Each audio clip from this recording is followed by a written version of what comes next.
Olá, Floripa, olá, Brasil, olá, mundo. Eu estou aqui, André Patunas, e este é o programa Vida Inteligente. Hoje nós vamos falar sobre Agartha e mundos interiores, uma nova visão sobre essa questão. E antes de eu trazer o meu convidado aqui, eu já li muito. Um dos livros que eu mais gostei de ter lido foi A Terra Oca, Raymond Bernard, né? E li diversos outros livros sobre a teoria de que dentro do nosso planeta existiria uma parte onde existiriam outros mundos, entre eles Agartha e outros que nós vamos falar hoje. Não só este, como outros livros falam disso. Existe uma relação que eu posso disponibilizar depois do programa para as pessoas que tiverem interesse em pesquisar e ver. Então, considerando aquilo que a gente estuda, considerando aquilo que a gente acredita, e hoje nós estamos muito pé no chão, né? E todas nós, em nossas épocas de vida, em algum momento nós viajamos na maionese, flutuamos, até buscar nosso entendimento da questão. Então, onde tem fumaça, tem fogo, já diz o velho adágio. Alguma coisa existe. Eu dei uma palestra em Curitiba, num congresso internacional de ufologia, onde eu fazia uma comparação, eu deixava para o público resolver, sobre a procedência dos Vimanas, sobre os discos voadores. Então, eu dava evidências de lá de fora, evidências daqui de dentro, e cada um tirasse a sua conclusão do que era possível. Era mais fácil eles serem daqui da Terra, ou do nosso planeta, dentro ou fora, seja lá de onde for, e fora de algum outro lugar. Então, houve muito agrado, assim, vamos dizer, da forma que foi abordado. E hoje nós vamos falar sobre isso, nós vamos dar uma nova visão sobre isso. Então, Agartha, todo mundo fala, todo mundo quer entrar nos portais, onde é que são as embocaduras, isso e aquilo. Já abordamos N programas sobre isso, não só nós, como outras pessoas aí, mas hoje nós vamos procurar dar uma nova visão sobre essa questão, um outro prisma, né? Quanto mais visões a gente tiver, melhor para a gente fazer o nosso discernimento. E eu trago aqui hoje como convidado, querido amigo e irmão, René Monterrey, estudioso há muitos e muitos anos. Isso que é bacana, uma pessoa focada, uma pessoa que foi atrás também. E o que ele vai dizer hoje é fruto da vivência dele e mais do entendimento dele. Como é que você está, René? Tudo bem? Oi, Grego. Tá tudo em ordem por aqui. Tranquilo. Prazer em receber. Apareceu um pouquinho de sol, né? Então, mas aqui nós queremos um pouquinho de chuva, porque está quente que não acaba mais. Tem gente que está numa estiagem danada ali, né? E tem lugar que está chovendo para chuchu. É assim, a natureza ela é sábia. Ela sabe para onde ela precisa mandar. René, hoje é um papo legal aqui, eu acho, né? Nós temos aí a realidade, nós temos a fantasia, nós temos o ponto de vista de um monte de pontos de vista, claro, né? E hoje vamos tentar ver aí como é que nós vamos abordar o tema. Você está com a palavra. Legal. O que eu acho interessante, a Agartha é sempre fascinante. Eu também comecei lendo o livro do Raymond Bernard, lá no comecinho dos anos 80. Nossa! E realmente, né, acho que aquilo foi assim todo mundo, né? Começou mais ou menos por aquilo, né? E aquela teoria ela acabava sendo bastante fascinante para a gente, né?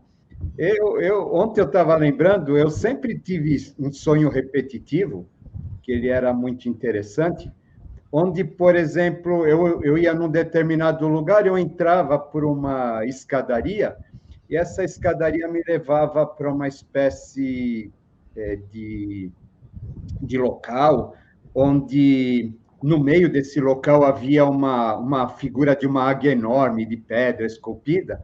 Essa escadaria, então, ela saía em 2 lances, em semicírculo, né?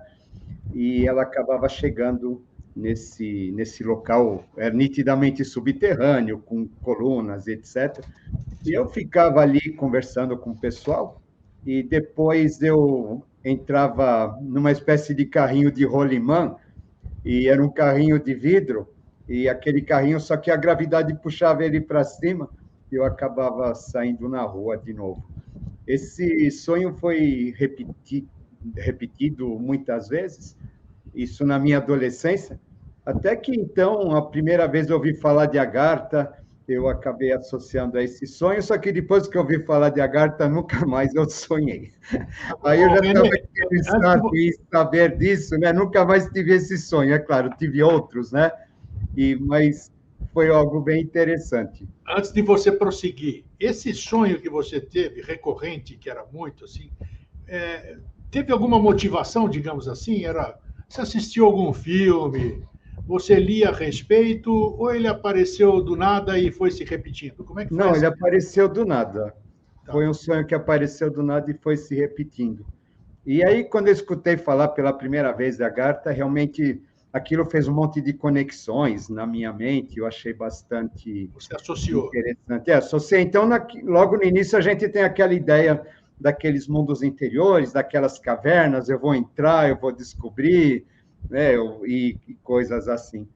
O que acabou acontecendo, porém, depois, com o passar do tempo, a gente não quer desmerecer essas teorias assim, mas eu percebi que a Agartha é muito mais do que isso. Ela está falando a respeito da formação da Terra, ela está falando a respeito da formação do homem, ela está estabelecendo um paralelo entre a evolução humana e a evolução planetária. A Agartha acaba, de uma certa maneira, sendo um mito também, muito rico, para que a gente possa entendê-la. E, de uma certa maneira, eu acredito que é necessário que a gente entenda um pouco desse mito, o significado dele, para que a gente possa ter acesso a esse local. Quando a gente fala de Agartha, a gente está falando de mente acima de tudo. É importante a gente lembrar sempre disso. Por quê? Porque Agartha, na verdade, quando a gente vai fazer uma analogia a respeito de como foi que ela surgiu, é interessante a gente perceber que ela vai aparecer num determinado momento de evolução, quando ocorre aquela questão da queda dos anjos, né? E nesse momento, então, o que acaba acontecendo? Havia um sistema planetário onde aquele quinto planetário, aquele anjo rebelde, ele presidiria, e esse sistema ele acabou explodindo por conta da queda. E esse sistema ele estaria relacionado ao plano do nosso mental abstrato, né? Quando a gente estuda a cosmogênese, a gente vê tudo começa na mente e depois vai descendo até se tornar físico, né? Então a humanidade ela vai passar por um momento onde ela desce, né, do mental do mental para o físico, né, num sentido, e sobe do físico para o mental do outro. O que acaba acontecendo dentro disso, nesse momento, então, em que estaria a humanidade desenvolvendo a parte astral dela, teria acontecido a chamada queda dos anjos. Ou seja, o planeta, a humanidade, eles ainda não eram físicos totalmente, como a gente imagina. O que acaba acontecendo? Né? O passo seguinte seria a formação mais densa, só que o que acaba acontecendo, como um sistema ele desapareceu, né, por conta dessa explosão, e a gente entender que isso é como degraus de uma escada, ou como se fosse um andar de um prédio, eu acho mais interessante, porque quando a gente faz um andar, a gente já está construindo a estrutura do outro. Então, o que acaba acontecendo foi necessário para que não se perdesse aquele embrião, aquilo que estava destinado a acontecer, né? Já que aquele embrião ele estava dependendo de receber as experiências da Terra também para que ele pudesse se estruturar. Então, o que acaba acontecendo? Foi necessário que ele fosse situado em algum local. E esse local acaba sendo exatamente o centro da Terra. Ou seja, né, o centro da Terra, então, ele vai abrigar os sistemas futuros de evolução até que aquele quinto sistema ele seja restabelecido. Tá bom? O que acaba... Diga. Quero fazer um intervalo aqui, importantíssimo. quando você diz que vai tudo começa no centro da Terra, existe aquela história que se fala muito, existe aquela versão que se fala muito, que Agartha seria remanescência de Lemúria, de Atlântida. Agora, o que você está falando aqui, de surgimento de mundo intraterreno, é muito anterior à Atlântida. Estou certo ou não? Sim, sim. Isso vai acontecer. O que, que acontece? Só que lembra, isso daí, esse espaço, ele vai ser, primeiramente, ele vai ser criado no plano astral. Tá bom? Então, eu estou falando em termos de espaço ainda, tá? Não em termos de consciências, tá? Okay. O que vai acabar acontecendo, né? No momento em que existe a queda Atlante, já havia esse local pré-existente, né? Para que aqueles remanescentes eles pudessem se recolher, tá bom? Aí que acaba situar no tempo. Isso, é super legal a gente perceber isso, né? Porque senão fica confuso mesmo isso, tá? O que acaba acontecendo, então, é interessante a gente perceber, é procurar fazer uma analogia entre o planeta Terra e o homem, agora, dentro dessa situação toda. O que acontece? O homem, então, ele era um ser divino, ele vivia aquela humanidade que era guiada diretamente pela divindade, né? Os reis pastores, etc. E, num determinado momento, quando ocorre a queda dos anjos, o homem ele ganha uma alma, né? Que a gente já comentou, né? Então, nesse momento, o que acaba acontecendo é que a evolução ela acaba dando um passo e ela acaba tendo seu início. Se a gente fizer uma comparação entre esse momento e o momento do planeta, nós vamos dizer que no momento em que a Agartha ela surge, também o planeta Terra passa a ganhar uma alma. O planeta Terra, ele na verdade, ele tinha um processo, né? Ainda estava naqueles planos sutis, etc. Ele ainda não estava acontecendo fisicamente, como nós conhecemos, né? Isso só vai acontecer no quarto sistema. E no mesmo momento, então, em que o homem ganha uma alma, a Terra ganha uma alma também. Que legal. Quando a gente fala de alma, é interessante a gente perceber uma outra coisa. O que existe dentro de nós? Se a gente tomar o nosso corpo por referência, cientificamente, o que eu tenho dentro de mim? Eu tenho vísceras, eu tenho ossos, esse tipo de coisa, né? Mas, na verdade, a gente tem certeza que a gente não é isso. Nenhum de nós se sente como vísceras, como ossos, a não ser quando dói, né? Mas nenhum de nós se sente, né, exatamente como sendo um corpo físico, etc. Né? A gente se sente como sendo muito mais. Nós somos uma essência, nós somos uma presença, nós somos algo que transcende essa nossa estrutura física. Essa nossa estrutura física ela acaba sendo alguma coisa que é necessária para dar suporte para esse nosso eu. Quando a gente fala do planeta Terra, a gente vai falar de mundos interiores, a gente vai perceber essa mesma questão.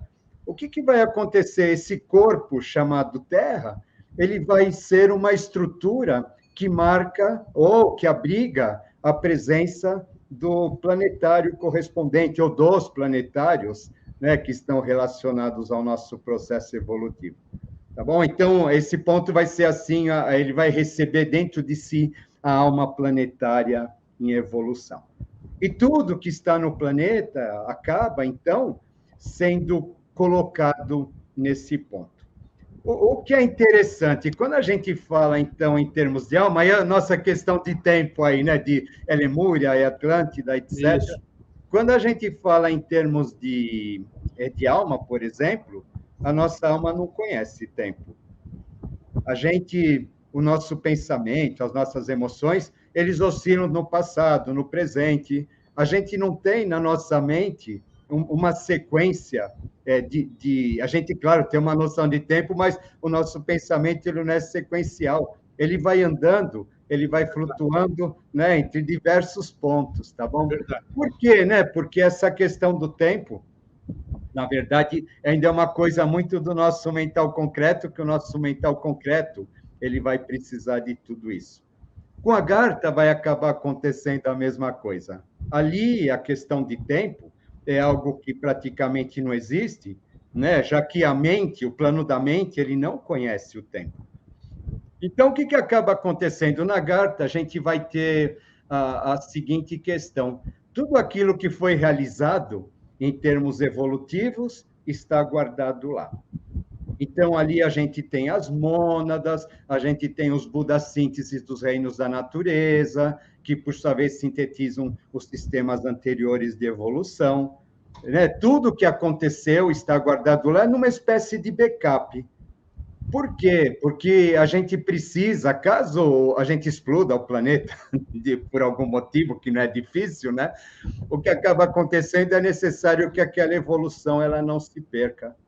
Então, tudo o que acontece fica registrado lá dentro, sabe? Volto a dizer como se fosse uma espécie de backup. Hoje, com o computador, a gente consegue entender melhor que isso, mas também ali dentro, uma vez que estão os planetários e etc., a gente tem também todo o potencial do futuro, ou todo o potencial divino, também instalado ou com sede nesses planos. Ou seja, ali a gente vai ter tanto o passado como a gente vai ter o futuro. Por isso, algumas vezes a gente vai encontrar leituras onde eles vão descrever os mundos interiores, com mamutes, com seres, né? Seres pré-históricos e coisas desse tipo, né? E também a gente vai acabar encontrando literatura falando de seres elevados, de seres divinos e de coisas assim. Eu acredito que é um espaço, na verdade, onde não existe tempo, e uma vez não existindo tempo, o que acaba acontecendo, ele acaba ficando meio incompatível com o nosso plano. Tá? Para que a gente possa adentrar nesse local, nesse útero sagrado da Terra, é necessário, então, que a gente esteja vibrando dentro dessa mesma sintonia que vibra esses planos interiores. Os antigos, eles costumavam falar assim para nós, a respeito das embocaduras. Então, tem aquela história, é uma maia, é um local que tem uma abertura, existe uma maia, a gente não vê o que está por trás daquilo. E o que os antigos costumavam dizer para nós era que aquilo era como se fosse um ventilador, e eles diziam assim, ó, se você tentar passar o dedo, passar o ventilador, você acaba não conseguindo passar, mas se você rodar o seu dedo na mesma velocidade do ventilador, aí você entra e você sai no momento em que você quer. Ou seja, né, para que a gente entre nesses mundos, existe uma necessidade de uma condição vibratória. Isso eu acho fundamental. Então, é como se ele tivesse resguardado da humanidade. Renê, porque tem gente que entra e sai, como eu vou daqui para minha casa e volto todo dia aqui, né? Porque... Isso, mas aí... Eu me relato assim, né? Eu fui até a Garta, voltei. Né? Aí fazer o quê, né? Não, porque... né? E o que a gente precisa entender, né, que na verdade, aí falando em termos de terra como um todo, né, então realmente é necessário que haja uma mudança de estado de consciência do planeta, da humanidade, para que realmente ela possa ter acesso àquilo que nós chamamos Agartha, ou aquilo que nós chamamos mundos interiores. Eu gostei do que você falou aqui antes de você dar sequência e quero fixar na cabeça de quem está nos assistindo a questão do ventilador, muito interessante. Se eu tentar passar pelo ventilador agora, eu estou ferrado, eu vou virar pedacinhos. Agora, se eu conseguir entrar na velocidade do ventilador, eu vou atravessar do outro lado e vice-versa. Esse atravessar é possível na nossa condição atual do estágio da raça humana ou não? Olha, volto a dizer, acho que a humanidade como um todo, não.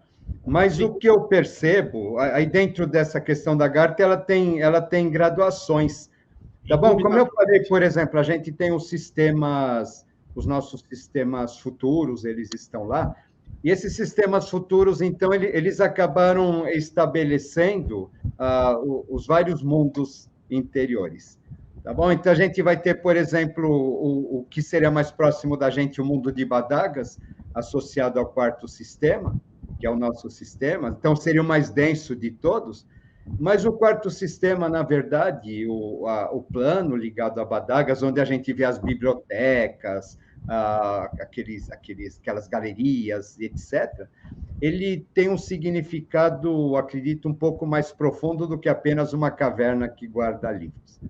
Tá? Aqui a gente percebe assim que, por exemplo, não é o mental concreto simplesmente que vai permitir que a gente dê entrada.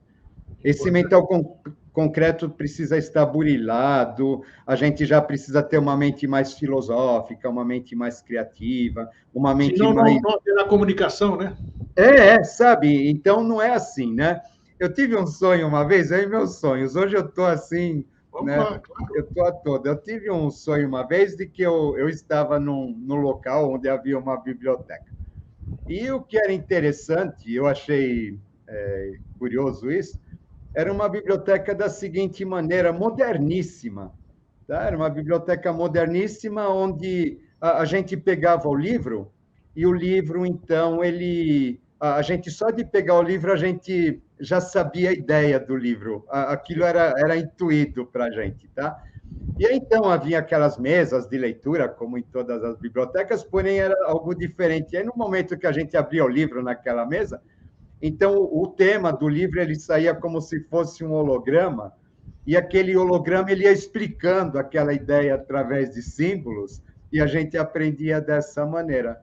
Legal. Sem que houvesse a necessidade do idioma, sem que houvesse a necessidade de uma série de coisas, de restrições que existem para nós, e a gente acabava dessa maneira aprendendo a intuir o conhecimento que aquele livro acabava nos trazendo. Ou seja, né, eu achei curioso isso, porque ele acabava trazendo essa ideia de que realmente é um plano, é claro, ligado ainda à mente, ligado ao conhecimento, mas que ele está muito acima do que simplesmente esse nosso plano mental, racional, que precisa da prova e precisa, né, das certezas e etc. Sim. Ali realmente significa que a pessoa ela já precisa estar num estágio, ou a humanidade, num estágio assim já superior a esse tipo de questão. Tanto, né, que para lá acabam sendo dirigidos, conforme se diz lá, os grandes mestres, né, os grandes cientistas, né, as suas obras, etc. Nós estamos falando de Agartha ou de Badagas agora? Estamos falando de Badaga. É que sempre é que Agartha ficou genérico, né? Isso, tá? Mas Badagas, na verdade, ele vai ser esse ponto, né, que vai abrigar essas consciências, etc. Né? Então, alguns seres, após a morte, eles iriam direto para Badagas, para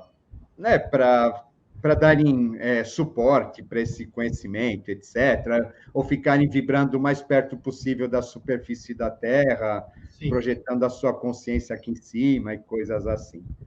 Depois desse ponto, o que acontece? Nós temos o mundo de Duat. Só que o mundo de Duat é astral. A gente tem Badagas como sendo um mundo mais denso, bem mais próximo da Terra. Depois nós temos Duat como sendo um mundo astral. Por quê? Porque Duat está ligado ao nosso quinto aspecto. É aquele quinto aspecto que acabou explodindo, relacionado ao quinto planetário, etc. Então, ele vai formar esse mundo que, para nós, nas literaturas, ele vai ser associado à ideia da água, ele vai ser associado à ideia do lago, ele vai ser associado ao local, né, a barca de... Como que é aquela... Caronte? A barca de Caronte, né, onde a gente atravessa para chegar no Hades, finalmente. Então, esse mundo de Duat, na verdade, o que acaba acontecendo, ali estariam as 7 cidades. Ali, nesse mundo de Duat, em Duat, as 7 cidades que representam os 7 degraus que a gente precisa atravessar. No centro de Duat haveria o templo do Kaijá, né? Cada um desses planos teria um templo que se comunica com a face da Terra. Em Badagas a gente teria o Mecatulan, em Duat a gente teria... Mas o Kaijá não é físico, o René? O Kaijá, se você pega, por exemplo, a gente vê as descrições, né? Então, aquele templo com os altares em 4 andares, né? Aquele livro do Kamapa, com as suas asas abertas. A gente percebe que, se ele for físico, na verdade, o que eu acredito muito, eu vejo muito a Agartha como sendo muito mente abstrata, mente... Sabe, ela vai ser física para mim, é isso que é interessante. A partir do momento que isso que eu perguntei. a partir do momento que eu entro em contato com a mente abstrata, aquilo para mim é uma realidade. Isso, vira Né? físico. E, por exemplo, a gente está falando das nossas almas, dos nossos corpos. Né? Se alguém colocar uma sonda dentro de nós, não vai encontrar nada, não vai encontrar a nossa alma lá. Né? Mas a nossa alma, a gente está aqui conversando, a nossa alma para nós é uma realidade, né? Inquestionável. Né? Então, com os mundos interiores, ele vai acabar trazendo essa questão também. Tá? Por quê? Porque você percebe, então, que vai sutilizando.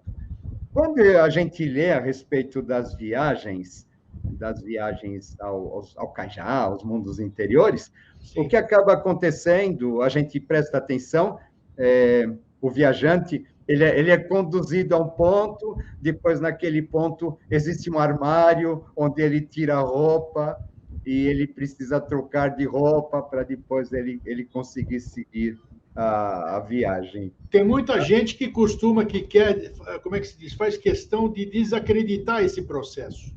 Eu acho interessante isso. Por quê? Porque para ocultar, para não... Por que acontece? Para fazer a coisa desacreditar esse processo que você está falando agora. Então, a gente só terminar um pouquinho, tá? Então, quando ele troca de roupa, é alguma veste, alguma coisa que ele deixa para trás. Né? Ele precisa disso, né? A questão do desacreditar é sempre a questão da ciência. Tá bom? A ciência que ela é categórica. É claro que se a gente for cavar a Terra, muito provavelmente a gente vai encontrar rocha, magma, etc. Sim. Tá bom? Mas existem outras dimensões acontecendo ali que a ciência não vê. Quando a gente fala em vidas planetárias, a gente está falando em vida no outro planeta, a ciência está procurando vida como a nossa aqui. Mas, na verdade, isso não implica que haja vida em outras dimensões, em outros planos acontecendo. Outras formas, né? Outras formas, em civilizações muito mais adiantadas que a nossa, mas volta sempre àquela questão, se a gente não tem olhos para ver, a gente não atingiu aquele estado vibratório, a gente não vai conseguir ver, e muito menos uma máquina, porque uma máquina, um telescópio, alguma coisa desse tipo, ele é o cúmulo da racionalidade. E talvez, né, a grande questão esteja, o grande obstáculo nessa racionalidade. Porque se uma vez a gente começa, então, a ser muito categórico e dizer assim, só aquilo que é a ciência é aceitável, a humanidade ela não caminha, ela não vai para lugar nenhum. Porque a gente já teve vários momentos da história onde, por exemplo, a Revolução Francesa, né, eles chegaram num ponto onde eles disseram assim, tudo que havia para ser descoberto já foi, né? Então, daqui para frente, a ciência é soberana, né? E nós sabemos que, na verdade, não é assim. Então, essa questão, realmente, da ciência e da filosofia e da religião verdadeira, ela acaba sendo bastante problemática, porque vai ter tanto aquela gente que vai simplesmente cair no fanatismo e levar a coisa ao pé da letra, falando que ele vai entrar numa caverna, o GPS da caverna, ele vai entrar e vai achar e pronto, né? Como existem também, né, aquelas outras pessoas que vão ser categóricas contra, né? Infelizmente, é o mundo que a gente está vivendo, ele está polarizado dessa maneira. Mas eu acredito que existem muitos mistérios por trás disso que a gente não é capaz de explicar. Por exemplo, né, uma outra questão que eu vejo a Agartha como sendo mais um plano mental e etc. Quando a gente pega, por exemplo, a Blavatsky e a gente começa a imaginar o que era naquela época para uma mulher viajar de trem até o Tibete e depois ela ainda chegar no Tibete, ela ter que aprender a língua e depois ela ter contato com todos aqueles livros, para depois pegar todos aqueles livros e traduzir, né? o que a gente percebe que é humanamente impossível isso. Né? O que acontece, sim, talvez ali por algum processo ela teve acesso a esse plano mental, onde realmente ela entrou em contato com toda aquela sabedoria, sem, na verdade, ter os obstáculos do idioma, os obstáculos diversos, que ela não teria tempo para que ela pudesse aprender a ponto, né, de fazer uma tradução perfeita. Imagina a gente traduzir uma cultura que a gente desconhece, é impossível, né? Esse tradutor tem que ter um conhecimento absurdo da língua, coisa que ela não teve tempo para isso. Então, a gente percebe assim, ó, existe alguma coisa onde a gente passa, onde a gente adentra, e a consciência, de uma certa maneira, ela dá uma expandida. Eu quero fazer... Ele acaba nos dizendo isso. Agora, de que maneira a gente adentra?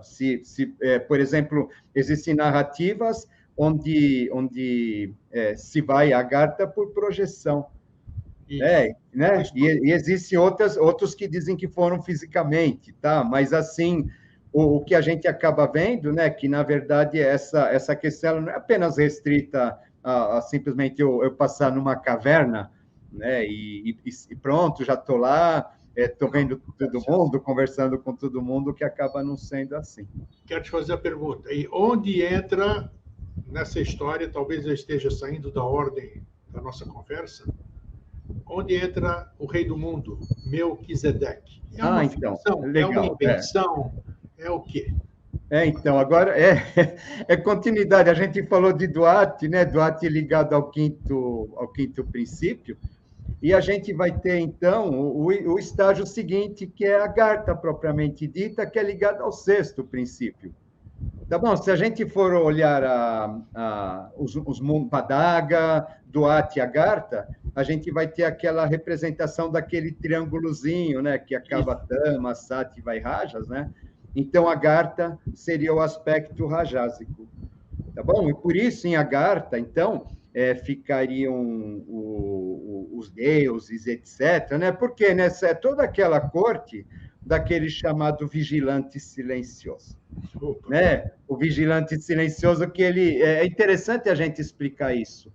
Então, porque como que é o vigilante silencioso? Né? A gente tem um sistema evolutivo, e nesse sistema evolutivo está acontecendo a manifestação de um determinado planetário, só que junto com esse sistema evolutivo, ele é regido por uma tríade, e essa tríade tem o planetário que está evoluindo, tem aquele seguinte que ele está fazendo estágio para aprender, para quando chegar a vez dele, ele assumir o comando no ciclo seguinte, e a gente tem o chamado vigilante silencioso, que é aquele que está observando tudo, né, direcionado mais ainda para o futuro. Quando a gente fala, então, que na formação de Agartha, ela acabou... Eu tô sorrindo aqui, porque eu já quis falar sobre vigilante silencioso, e não se pôde falar sobre vigilante silencioso. Né?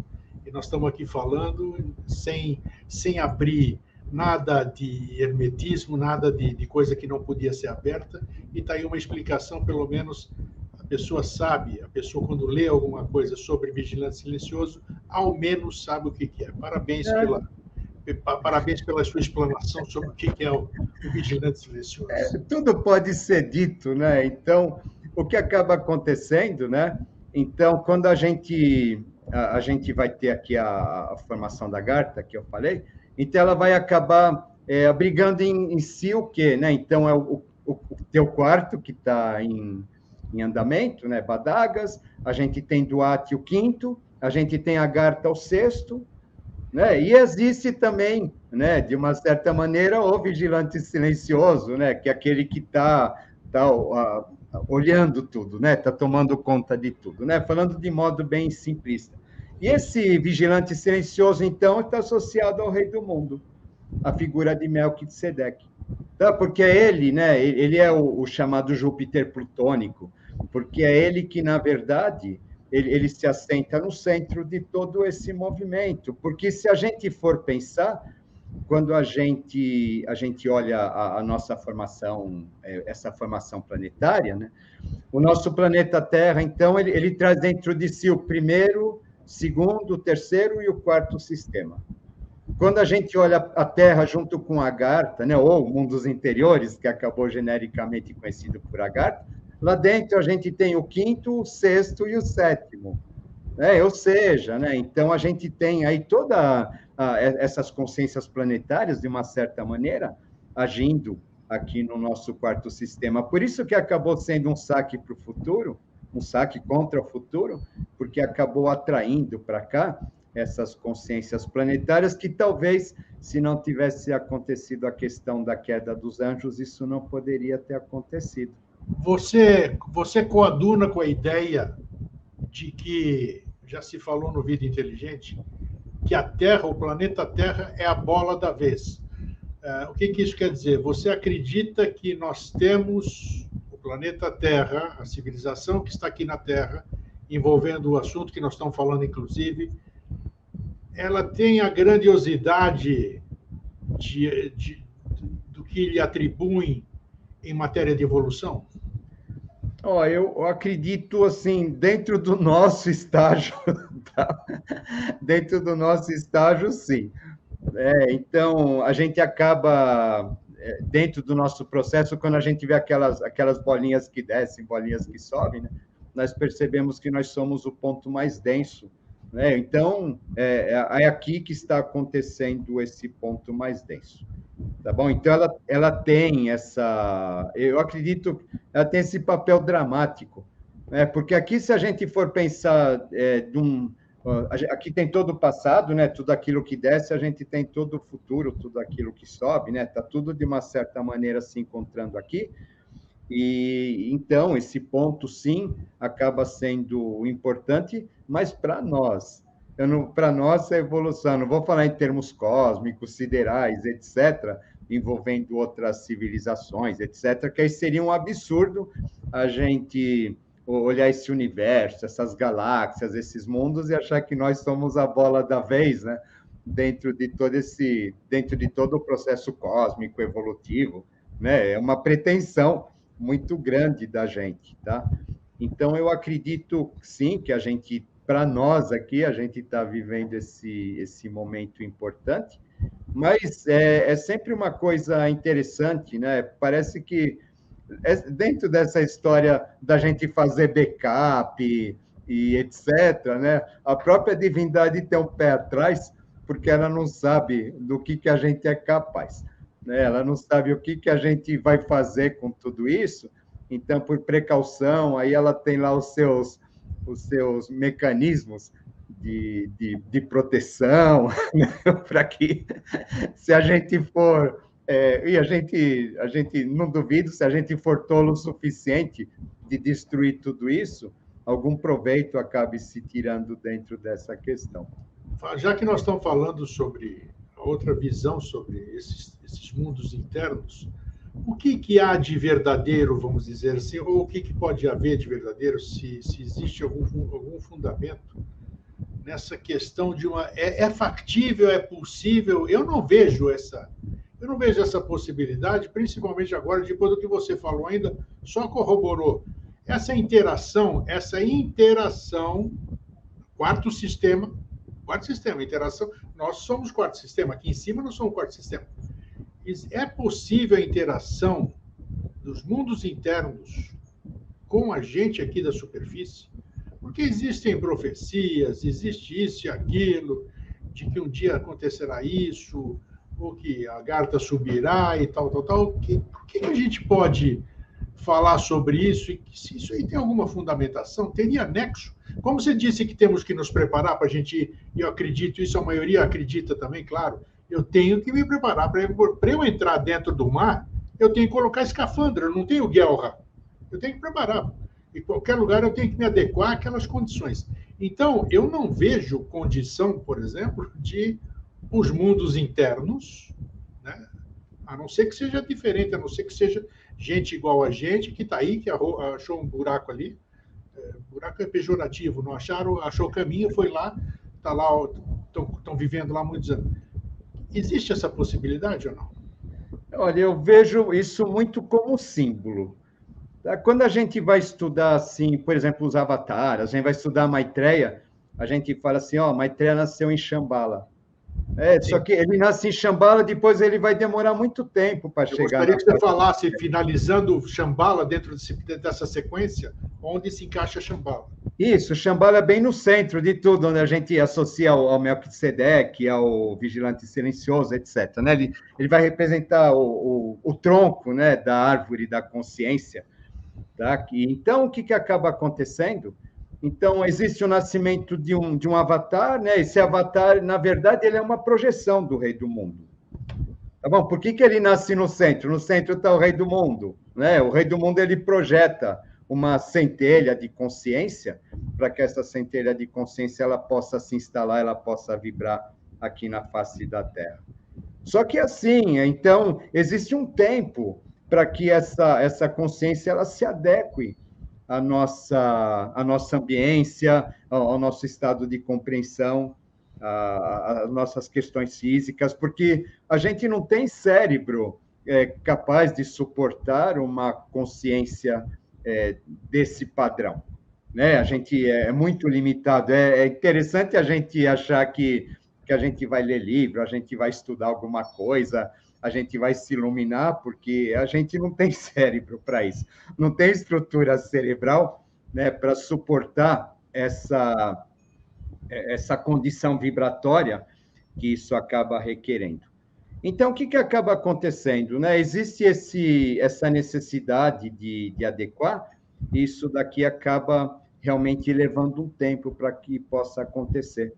O que é interessante a gente perceber, então, que eu entendo esse rei do mundo, esse contato com o divino, na verdade, se a gente fizer a analogia do nosso corpo, o rei do mundo é a nossa própria mônada, a nossa própria conexão com a nossa mônada, ela faz o papel de rei do mundo aqui dentro de cada um de nós, né, no coração, né, no coração flamejante, a garta, etc., né, o chakra cardíaco. O que acaba acontecendo dentro disso, então, a gente escuta muito falar de subida da garta ou de coisas desse tipo, Sim. mas é interessante a gente entender que, para que haja essa subida da garta, é necessário que haja uma subida, entre aspas, né, do nosso estado vibratório, do nosso estado de consciência. E mudança de consciência também. Mudança. Caso contrário, é interessante porque assim não é para a gente descer para a garta. As pessoas desesperadas, né, querendo estudar, se iluminar para descer para a garta. A questão não é a gente descer para a garta, a questão é a gente trabalhar para que a garta suba. E essa questão do agartha subir significa exatamente uma aquisição de um novo estado de consciência. Para que eu possa subir em termos de consciência, eu preciso descer. Aquela questão, né, é descendo que se sobe. Por quê? Porque eu preciso fazer um trabalho de reelaboração. Se despir. Eu preciso me despir de tudo aquilo que não sou eu. A minha personalidade, a minha educação, a minha formação. Eu preciso me despedir de tudo isso e eu preciso realmente resgatar a minha essência verdadeira, que acabou embrulhada, né, por todos esses aspectos, por todos esses planos. Então, é necessário que seja feito esse caminho de descida, descer aos infernos para ressuscitar o terceiro dia, a questão do Orfeu descendo para resgatar Eurídice lá no inferno. Para quê? Né? Isso daí representa a nossa essência imortal. Enquanto eu não conseguir resgatar minha essência imortal, ou entrar em contato com ela, pelo menos, né? Que seja um segundo. Os antigos diziam que se você conseguir um segundo, pelo menos, de contato com ela nesta vida, já terá valido a pena. Então, se você realmente conseguir estabelecer esse contato, aí sim a consciência resultante desse metabolismo, desse processo, seria a manifestação da garta dentro de cada um de nós. Aí, a partir desse momento, sim, nós teríamos condições, talvez, de ver esses mundos, de ver esses planos, mas para isso tem que ter um trabalho muito grande, né? Esse trabalho ele não é alguma coisa que a gente consiga fazer numa única vida, com certeza. Tá, duas perguntas para você. Primeira, eu entendi mal ou você falou que o Avatara é uma projeção de Melquisedeque? Eu entendi Isso. direito? Entendeu, é. Opa. Então, explica isso aí um pouquinho mais, porque as pessoas acham que... As pessoas, todo mundo acha, eu sou uma pessoa também, claro, que o Avatar é o enviado do Criador e tal. Quando você fala que ele é uma projeção do Rei do Mundo, de Melquisedeque, eu acho que cabe um pouquinho mais de explicação aqui para que a informação é nova, vamos dizer, chocante, chocante. Aquela lá que, opa, o que é isso? E nem eu falei, será que ele falou isso mesmo? Eu vou perguntar. Então, o que acontece, né? Quando a gente fala de consciência, né? Esse ser chamado Melquisedeque, na verdade, ele é o centro de tudo, né? Ele é a origem de tudo, ele é a finalidade de tudo. Tá bom? Então, o que acontece, né? Esse ser, então, ele vai projetar a consciência na Terra, sabe? Para que, né, essa consciência ela acabe alimentando os avatares, acabe alimentando os iniciados, adeptos, etc. Só que em diferentes graduações. Claro. Tá? Em diferentes graduações, né? Na verdade, né? Então, se a gente for pensar assim, é claro, existe o Melquisedeque, depois a gente vai ter a corte, etc. Né? Existe uma graduação, né? Essa graduação significa graduação de consciência também, né? Para cada um vai virando 7, que depois vira mais 7, depois vira mais 7, né? E essa graduação de consciência para quê, né? Para que possa chegar até nós. Mas ele acaba sendo o centro de tudo, né? O tronco em termos de consciência de tudo acaba sendo o Rei do Mundo. Legal. O que é interessante, né? Os antigos, às vezes, eles diziam para nós assim que alguns deles, talvez eles já não reencarnassem mais, mas que depois aqueles, né, que no caso chegariam a esse ponto, eles teriam a missão de ficar projetando a consciência na face da Terra, né? Fazendo espécie de avataras, assim, né? Por quê? Porque a consciência ela precisa ficar na face da Terra. E a consciência que a gente adquire é outra coisa, não é nossa, né? Assim, olha, eu ganhei consciência, eu vou para Gartha e pronto, vou ficar lá com o Rei do Mundo, etc., né? Na verdade, não, né? A consciência que a gente adquire, ela precisa de suporte para que ela possa continuar aqui. O que é interessante, né, dentro dessa questão, por exemplo, quando a gente fala de consciência, a ideia da corte adormecida de Shambhala. Né? Shambhala é uma corte adormecida, né? Aqueles corpos flogísticos. Pânico, né? Como é que é? Isso, sono paranixipânico. Por quê? Porque eles estão projetando a consciência. Tá? Eles vão ficar despertos só nas mudanças de ciclo, né? Nas grandes mudanças de ciclo, e no demais tempo eles vão ficar projetando a consciência aqui em cima da humanidade, para a humanidade em diferentes gradações. Então, a gente percebe, né, que na verdade, né, a função desse ser é como se ele é uma síntese de alguma coisa, mas que, na verdade, ele precisa, como síntese, também projetar o caminho para todos nós, e essa maneira de projetar o caminho vai sendo através dos avatares, né? Que nada mais são do que projeções dele mesmo. Você falou agora de consciência, exatamente era a minha segunda pergunta, o gancho para a minha segunda pergunta. Como nós estamos numa mesma vibração, fica mais fácil as coisas ficarem aparecendo, né?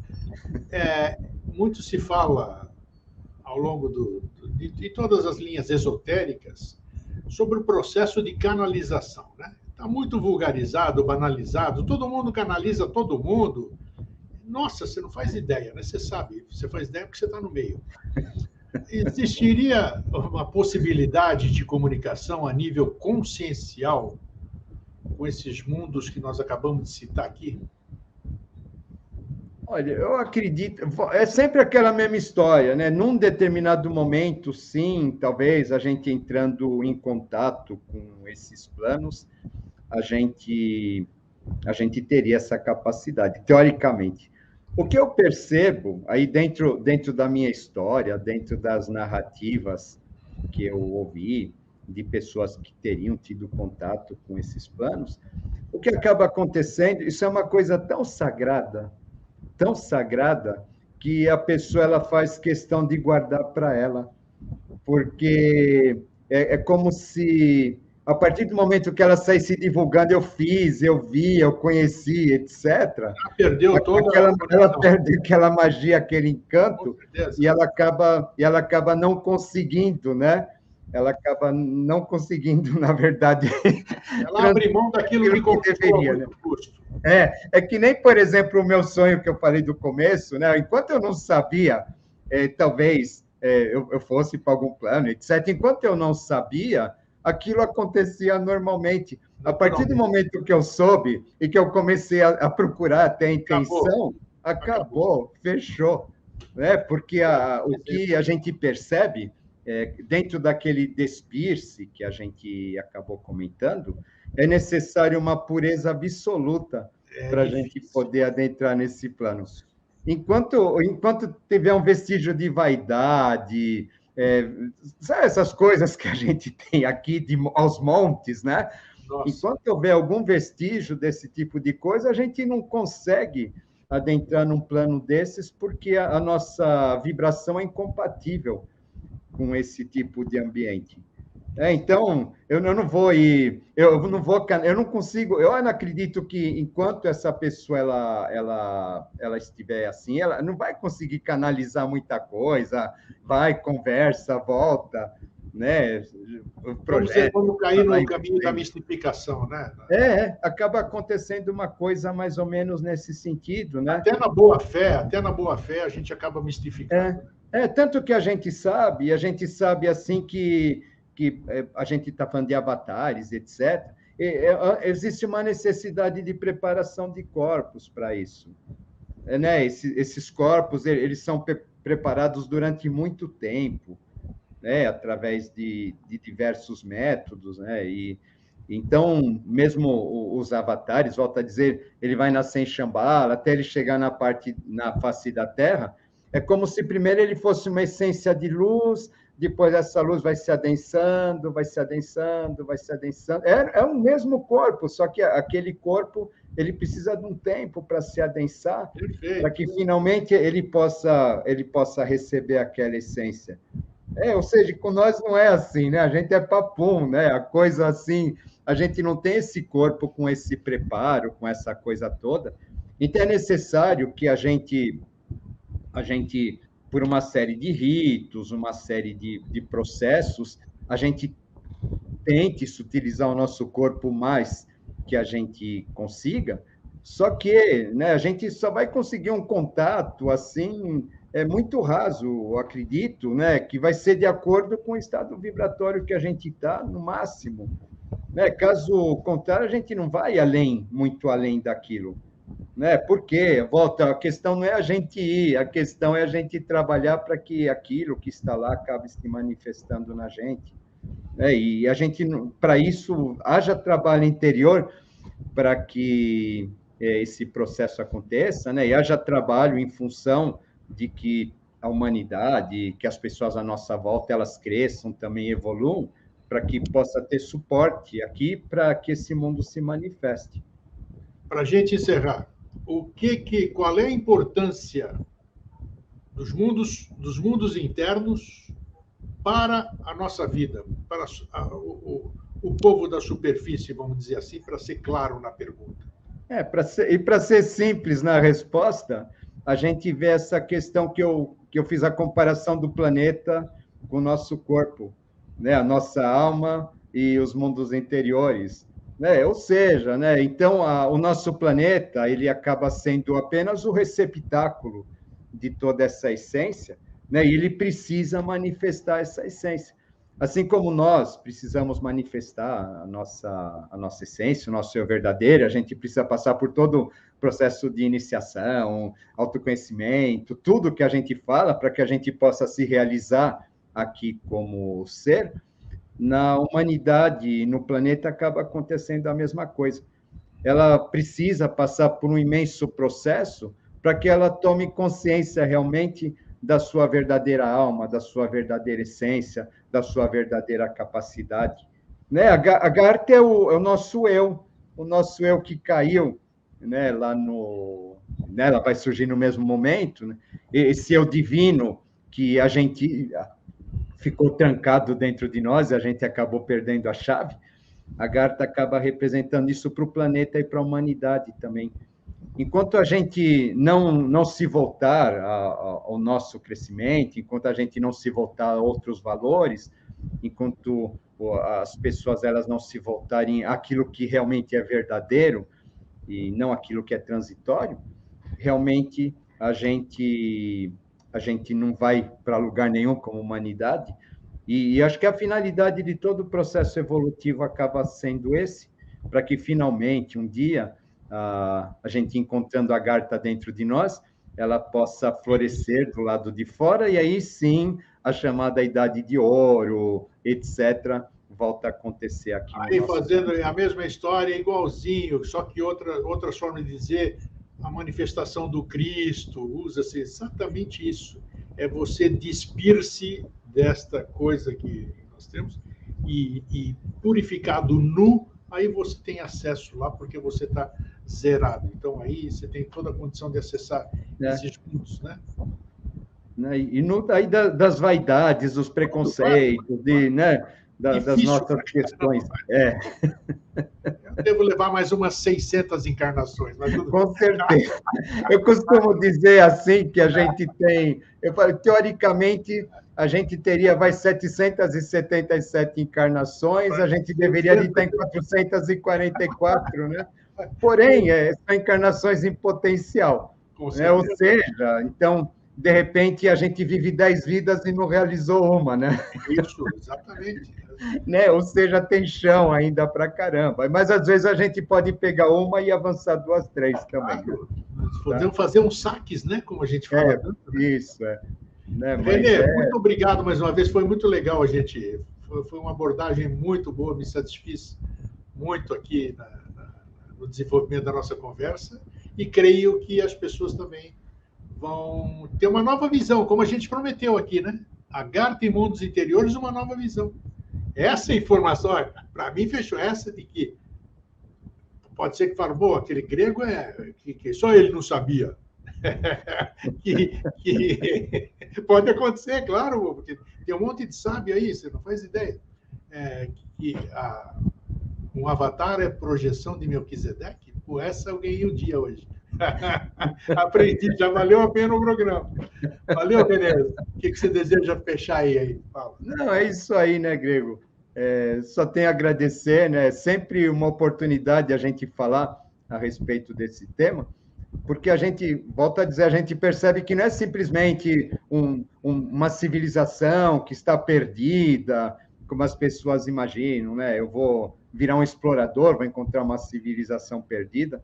Na verdade, para que isso realmente possa acontecer, é necessário todo um processo de mudança, de preparo, né, que vai muito além das nossas questões humanas, na verdade, e que requer da gente um processo muito sério, né, como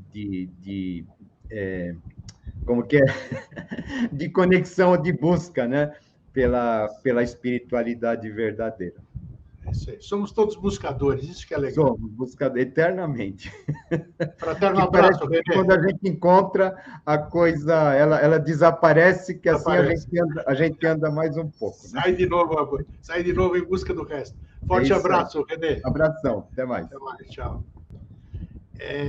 Gente, muito legal. É gratificante você ficar uma hora falando nessa energia que a gente constrói, nessa egrégora, nessa vibração. Isso é muito bom. Né? Então, cada um que usufrua da sua maneira, da sua forma. fraterno abraço e um feliz sempre. Tchau.